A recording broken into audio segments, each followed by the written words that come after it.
What's going on, Dolphins? It is your boy Dillon, and I'm making this video because obviously it's cut down day, but I'm making the video because the list of cuts that I gave you guys earlier in my previous video wasn't totally complete, and I also want to do a comparison of position by position of the players who were cut versus the players who remain on the roster. So we'll also be going through the final 53. Now let's also note, just before I get into this, you know, and as something to keep in mind as we discuss these things, or these different players rather, that there is still opportunities for some of these guys to end up on the practice squad, and so we'll have to see how, you know, that pans out. But in any event, this is what we have. So first we'll start off with the quarterback position, and so as we all know, the Dolphins have cut Josh Rosen, former first-round pick that we got from the Cardinals last year in a trade for a second-round pick from last year and a fifth-round pick from this year. I told you guys it was a terrible idea, and that he was not going to be able to thrive here. They didn't really give him much of a chance, to be fair to him and to be, you know, honest. And again, I do think he could be a good quarterback somewhere. It just needs to be someplace where he actually has more of a foundation around him. But it's not totally surprising either. Although, having said that, I would, you know, I still would have, you know, maybe tried to keep him around, just because there is the argument that he, you know, there is no better quarterback third string quarterback in the league talent wise than Josh Rosen. Additionally, Ryan Fitzpatrick is not going to be there. But at the end of the day, you know, I don't hate it overall, because like I said, it was never going to work out here. And at this point, you know, they can just pick up another quarterback in mid to late round next year, etc., etc., etc. And frankly, if, you know, if they were doing it by the kind of philosophy I would use, of course, you guys know I would never take a quarterback in rounds 1 or 2 ever, but I would take a quarterback every single year in round 3 or later. Anyway, so, and then obviously that leaves Ryan Fitzpatrick and Tua Tagovailoa. So, but what that means is, because the Dolphins are only running with 2 quarterbacks. So if anything happens to Ryan Fitzpatrick, okay, well, first and foremost, the first question is who's going to end up starting. Now, the likelihood is that Fitzpatrick will end up starting.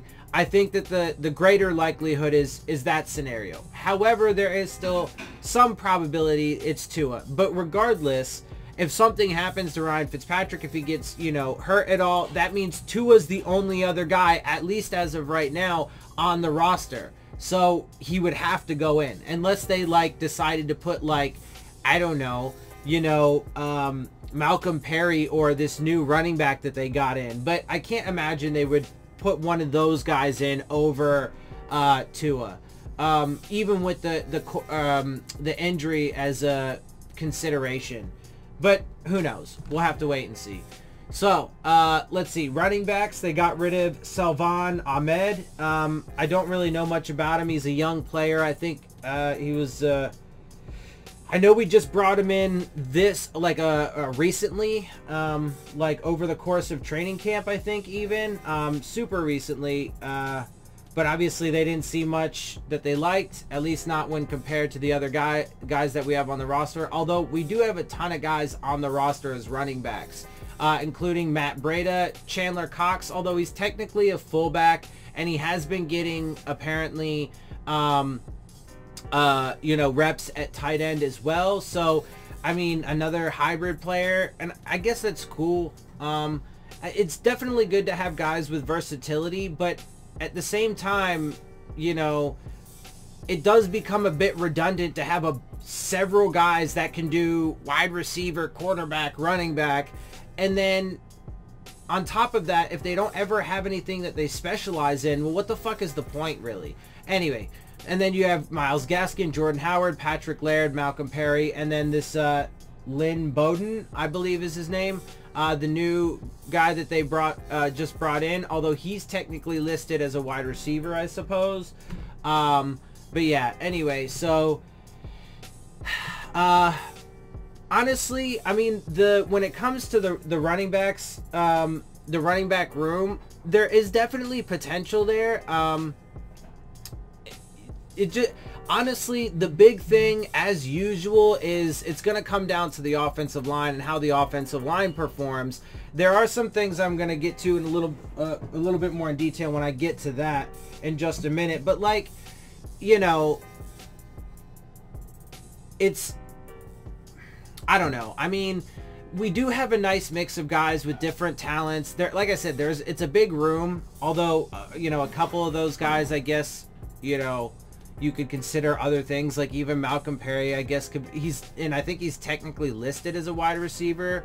No, I guess this is, anyway, whatever. It's confusing because you don't know where any, like, some of these guys line up. But there's definitely potential there, but it's really going to be determined, their production, on whether the offensive line can handle it.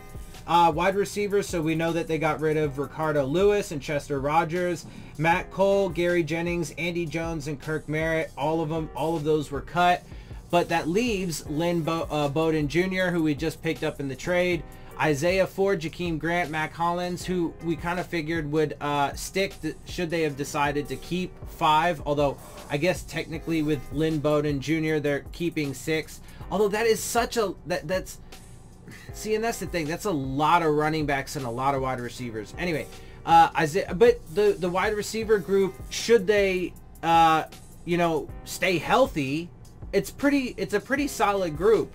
You know, Devontae Parker, Isaiah Ford, Preston Williams, Jakeem Grant, Mac Hollins, Lynn Bowden Jr., you know, and there's some versatility, etc. But the biggest issue for sure with this group is their health.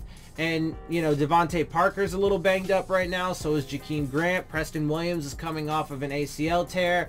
Isaiah Ford has had his fair share of injuries. So there's definitely some concerns there as well. Let's see. Tight ends, they cut Chris Myarick and Nate Wheating. And they kept Mike Gesicki, Adam Shaheen, and Durham Smythe. Obviously, I'm not a coach on the field, and they know better than I do, but I really liked the what I saw from Chris Myarick in the very limited time that we got to see him last year, mostly obviously in preseason. I liked what we got to see from him, and I thought that, you know, he would help elevate that room. I personally would keep him over Adam Shaheen, but, you know, obviously it's not my call, so yeah. Anyway, but those are our tight ends. Obviously, I like Gesicki for his pass catching ability. Durham Smythe is more of, you know, the blocking tight end, although we will definitely need help in that regard. And, you know, Adam Shaheen, he had some size and athleticism according to this. He ran a 4.8 40. All right. So, I mean, we'll see. We'll see how he does. Let's see. Then we have, so, offensive line. They got rid of tackle Jonathan Hubbard, and guard Shaq Calhoun, Danny Isadora, and Keaton Sutherland, as I had already mentioned. Now, again, I mean, just real quick, you know, Shaq Calhoun, I went over the situation, you know, firing the offensive line coach for not playing Dieter, and Shaq Calhoun. Dieter was complete trash. Shaq Calhoun actually was one of the better linemen last season, but constantly was taken out or put on the inactives for no reason, even though they just decided to leave Dieter in the entire time, etc., etc. So that's confusing. I definitely would have kept Shaq Calhoun, especially like Julian Davenport, dude. He's trash. But you know, he's on the roster. Michael Dieter, he's trash so far, but he's been on the roster. Jesse Davis did not play all that well at tackle last season, and that's, you know, unfortunately where it looks like he's going to be projected at, which I find concerning, but we'll have to see how that plays out. I think Eric Flowers is going to be is going to prove to be overpaid for what we're going to get for him. Then you have Robert Hunt, Austin Jackson, and Solomon Kinley. All were our, you know, picks from this year on the offensive line. I think Austin Jackson and Robert Hunt were definitely reaches. I mean, these guys all have potential, but I definitely think that they did not prioritize properly. And, you know, I think that there's a lot of room. I would expect there to be a lot of room left for improvement, or left to be desired, whatever, you know what I'm saying. Like, there's a lot left to be desired, or there will be a lot left to be desired come the end of the season, whenever that ends up being. Should it be early, or, you know, throughout the whole thing. Anyway, and then let's see, Ted Karis. I like him at center. He's solid, and I thought he was definitely, like, out of all of the offseason signings that they did, I personally think he was like one of the better ones, if not the best one. But, you know, him and Eric Flowers are going to be battling for who's the, you know, best offensive lineman. I'm just not really convinced that this offensive line is going to be all that good. And then they also have Adam Pankey, who I really don't know shit about. Let's see. Pankey, an in-season waiver claim for Miami. In 2019, Pankey saw 12 snaps playing as the 6th offensive lineman in a heavy personal package. He didn't allow a quarterback pressure on those 12 snaps. Okay, but that doesn't really mean anything. One, because it's so few snaps, and two, because it says here that it's in the heavy personnel package, meaning they had extra linemen on the field. So he obviously had a lot of help. Anyway, whatever. So, let's see. Defensive ends, they got rid of Avery Moss, Tyshun Render. Defensive tackles, Brandon Bryant, Benito Jones, and Durval Quiros Nito. Now, again, some of these guys could end up back on the practice squad, so we'll have to wait and see, especially with the, you know, expanded practice squad.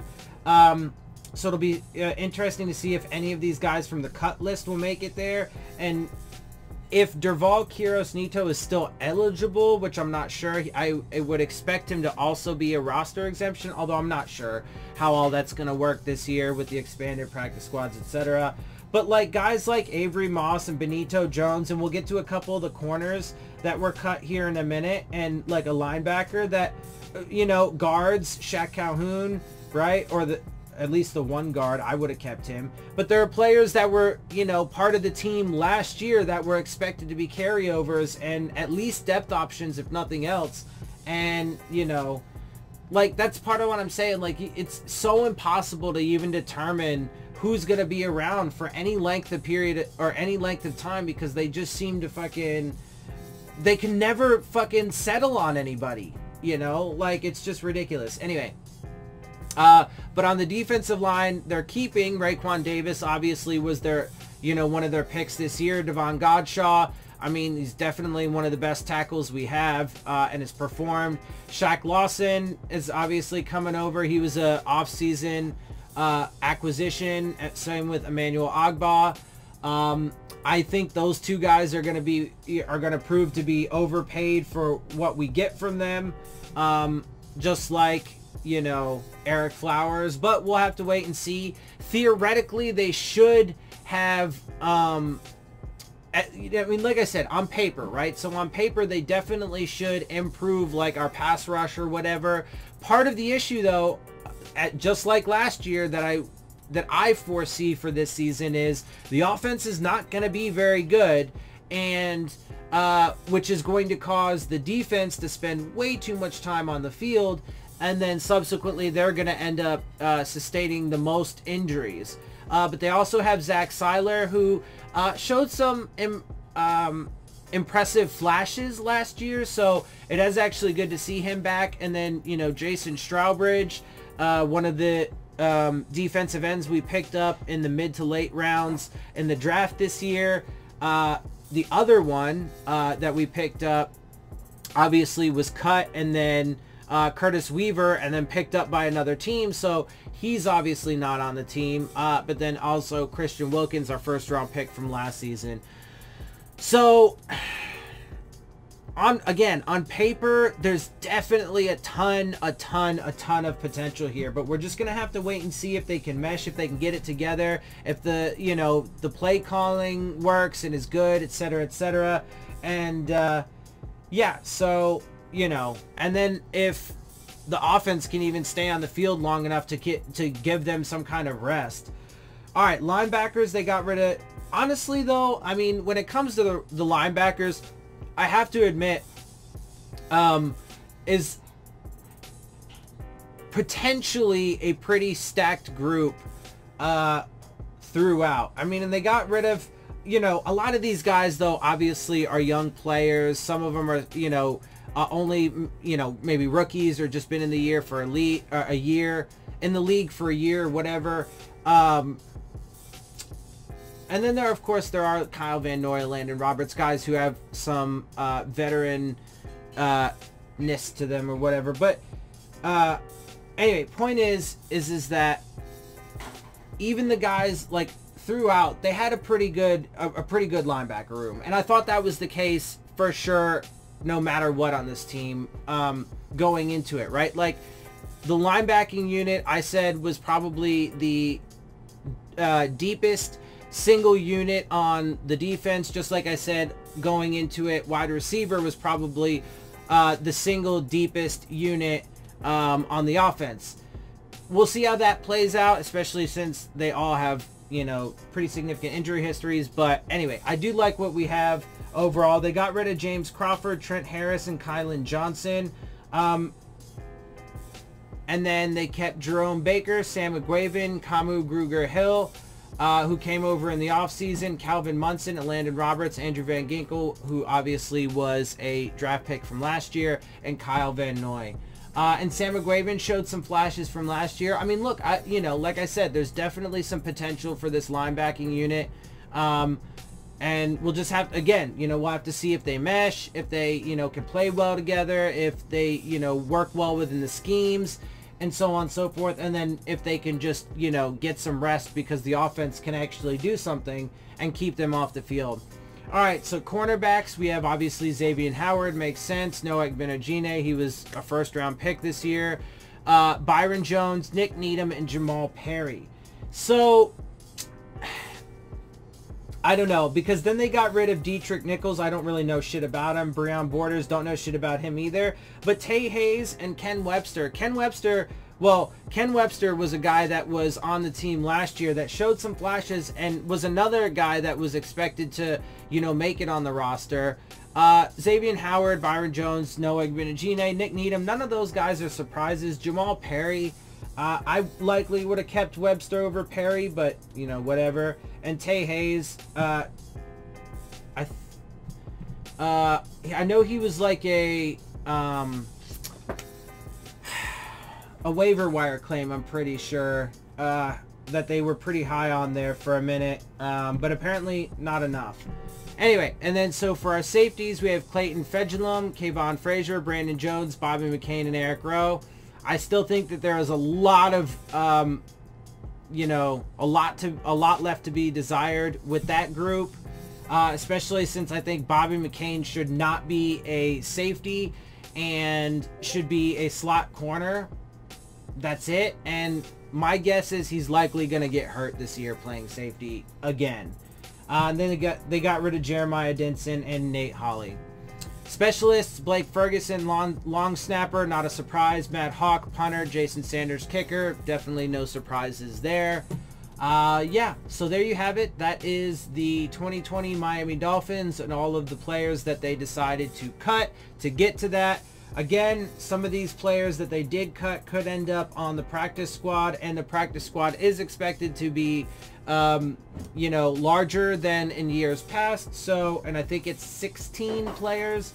So, and if Durval Quiros Neto is still eligible, I think it's 3 years of eligibility, if I'm not mistaken, and this would be his third year. So maybe that would also then provide us with a roster exemption. I mean, but look, you know, he's listed as a defensive tackle, although apparently the Dolphins were using him on the offensive line. But whatever. I mean, if we could end up having an extra player because the roster exemption, then cool.